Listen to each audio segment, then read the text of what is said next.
बात करते हैं नतीजों की। स्टरलाइट टेक्नोलॉजी ने अपने नतीजे पेश किए और पहली नजर में कमजोर दिख रहे हैं नतीजे। खासकर कंपनी के मार्जिन पर दबाव देखने को मिल रहा है।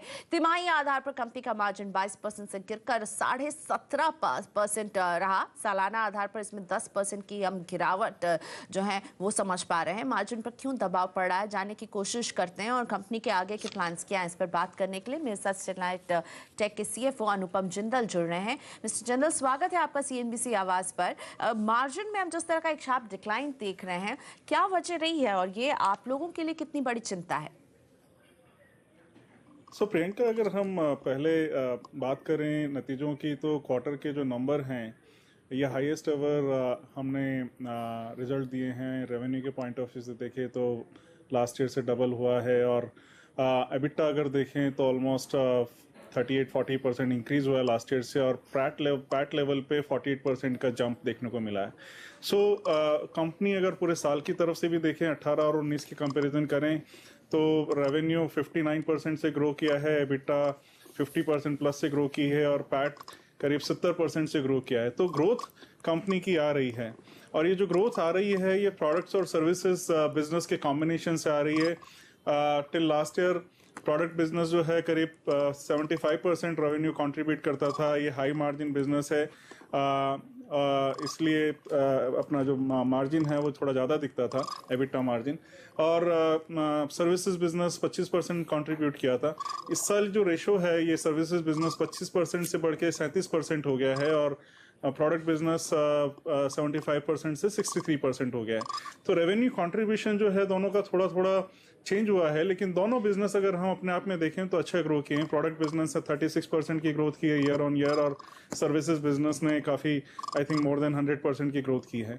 तो जो मार्जिन कॉन्ट्रैक्शन आपको दिख रहा है ये इन दोनों बिजनेसेस के कंट्रीब्यूशन जो आप इनका रेवेन्यू में परसेंटेज चेंज हो रहा है रिलेटिव, उसकी वजह से हो रहा है। तो एज ए मैनेजमेंट हमें बिल्कुल कोई कंसर्न नहीं दिखता है, क्योंकि ये कंपनी का जो ब्लेंडेड मार्जिन है ये इन दोनों बिजनेसेस का कॉम्बिनेशन है। अपने अपने बिजनेस में हम प्रोडक्ट बिजनेस की बात करें तो ये अपना मार्जिन कंट्रीब्यूट कर रहा है 25-26%, 77% मार्जिन हम कंटिन्यू कर रहे हैं और सर्विस बिजनेस जो है 10-11% के लेवल पे ऑपरेट कर रहा था, वो उसी लेवल पे ऑपरेट कर रहा है। तो अपना अपना जो बिजनेस है वो उसी लेवल पे है। थोड़ा ग्रोथ हम देख रहे हैं दोनों बिजनेसेस के अंदर और जो कंपनी लेवल पे है एब्सोल्यूट बिजनेस ग्रो कर रहा है। हमने नई ज्योग्राफीज के अंदर हमारा पेनिट्रेशन किया है। सो यार ये सारी चीजें अगर हम देखें ROC की बात कही मिस्टर जिंदल, वहां क्या उसकी वजह वो जो इंडियन नेवी का एक बड़ा ऑर्डर था उसकी एग्जीक्यूशन से रेवेन्यूज में मदद मिली है? 3500 करोड़ का ये एक ऑर्डर था। जो सर्विस बिजनेस है ये एक केवल नेवी बिजनेस नहीं रहा है। नेवी है, डिफेंस है और भी हम पब्लिक एंटरप्राइज भी कर रहे हैं। भारत नेट के कुछ प्रोजेक्ट हैं और ऊपर से प्राइवेट टेलीकॉम ऑपरेटर्स के लिए भी काफ़ी अच्छे ऑर्डर्स हमें मिलने लगे हैं और उनकी तरफ भी काफ़ी एग्जीक्यूशन होने लगा है। तो ये जो बिजनेस है ये काफ़ी अच्छे से स्केल अप हो रहा है। हमारी अगर ऑर्डर बुक देखें तो 10,000 करोड़ में 5,000 करोड़ की ऑर्डर बुक अभी भी एज ऑन 31 मार्च भी सर्विसेज बिजनेस की तरफ है, जो कि अच्छी विजिबिलिटी देती है लॉन्ग टर्म के लिए और नए ऑर्डर हमें इनफ्लो आ रहे हैं। अभी तक इस बिजनेस में हम इंडिया में फोकस थे, 4-5 साल से इस बिजनेस में हैं, तो अब आउटसाइड इंडिया भी हमें काफ़ी अपॉर्चुनिटी इस नए सॉल्यूशंस को लेके, नए बिजनेस को लेके मिलने लगी हैं। Thank you so much. हमारे साथ स्टरलाइट टेक के CFO अनुपम जिंदल थे। इनका कहना है कि रेवेन्यू में इन्होंने अच्छी बढ़ोतरी देखी है और सर्विसेज में ऑर्डर बुक हो या फिर प्रोडक्ट में, वहां पर एक रोबस्ट ग्रोथ वो उम्मीद कर रहे हैं आगे के लिए। थैंक यू हमसे बात करने के लिए। और प्रकाश जी, हम आगे बढ़े उससे पहले स्टरलाइट टेक आपको टेक्निकल चार्ट्स पर कैसा दिख रहा है? थोड़ा सा हमने देखा है कुछ फंडामेंटल वजहों से हमने देखा है प्रमोटर्स के प्लेज को लेकर के इस स्टॉक पे प्रेशर आया। आप टेक्निकल चार्ट्स पर कैसे देख रहे हैं स्टरलाइट टेक को? कल एक बाई सिग्नल जनरेट हुआ था, आज वो नेगेट हो चुका। अब कह सकते हैं जो प्रीवियस ट्रेंड था वीक था, अब वो कंटिन्यू होगा। लोअर लेवल्स आते दिनों में देख सकते हैं कि स्ट्रेंथ फिलहाल नज़र नहीं आती। इनफैक्ट अगर कोई शॉर्टिंग अपॉर्चुनिटी मिलती है तो शॉर्ट कर देना चाहिए। लोअर लेवल्स करीब 170 के भी देखने को मिल सकते हैं। I won't be surprised.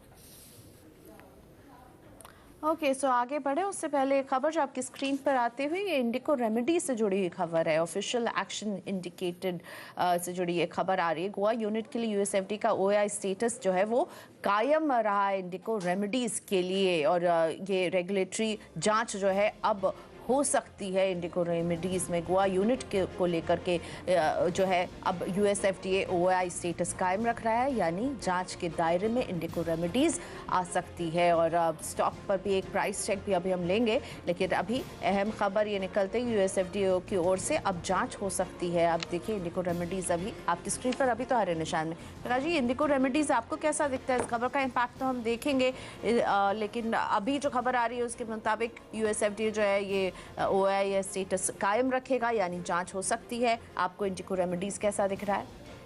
84 के ट्रेड के दाम पर ट्रेड कर रहा है तो वीक स्ट्रक्चर, कोई स्ट्रेंथ फिलहाल नज़र नहीं आती। वॉल्यूम्स भी कम होते हैं इंडिको रेमेडीज़ में।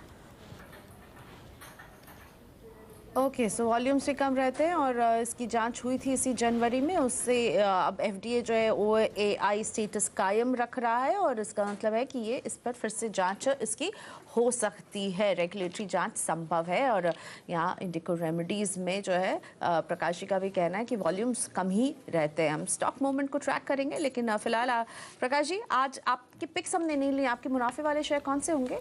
2 स्टॉक्स है। HCL टेक मुझे अच्छा लगता है, टेक्निकल टारगेट अपसाइड 1150 के हैं, स्टॉप होगा 1100। और दूसरा IT पैक से ही है अगेन इन्फोसिस, यहाँ पर भी कल हमने अच्छी डिलीवरी बाइंग देखी थी, इसका टेक्निकल टारगेट कुछ 750 का है, स्टॉप होगा 725। ओके, सो दोनों ही आज आईटी क्षेत्र के दिग्गज लेकर आए हैं प्रकाश जी। एक HCL में खरीद की सलाह, दूसरी इन्फोसिस, और दोनों में ही बाय की सलाह। Prakash ji, thank you so much.